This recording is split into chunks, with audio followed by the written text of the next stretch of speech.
এয়া পূৰ্বৰ মুখ্যমন্ত্ৰী সৰ্বানন্দ সোণোৱালৰ নিৰাপত্তাৰক্ষী।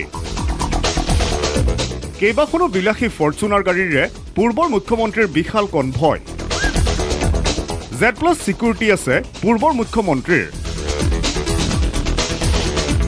বহু জল্পনা কল্পনাৰ অন্তত নতুন মুখ্যমন্ত্ৰী হিচাপে শপত ল'লে ডক্টৰ হিমন্ত বিশ্ব শৰ্মাই।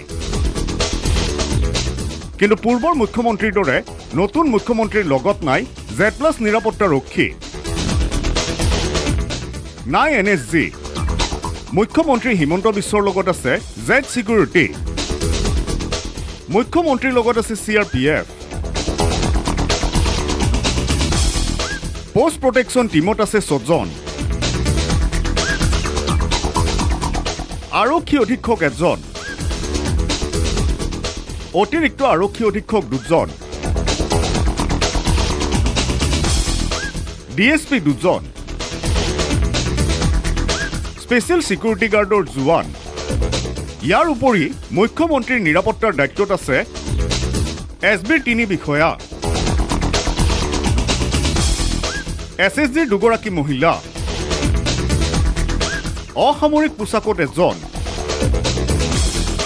নতুন মুখ্যমন্ত্ৰীৰ লগত নাই এম্বুলেন্স, লগত আছে এখন অগ্নিনিৰ্বাপক বাহিনীৰ বাহন। কিন্তু প্ৰশ্ন হয়, নতুন মুখ্যমন্ত্ৰীয়ে কিয় ল'ব বিচৰা নাই Z+ চিকিউৰিটি? তাতোকৈ ডাঙৰ কথা, নতুন মুখ্যমন্ত্ৰী হিমন্ত বিশ্ব শৰ্মাই চালকৰ কাষৰ চিটত বহি বিভিন্ন স্থানলৈ ৰাওনা হয়। কিন্তু পূৰ্বৰ মুখ্যমন্ত্ৰী সোণোৱাল পিছৰ চিটত বহিয়ে যোৱা পৰিলক্ষিত হয়।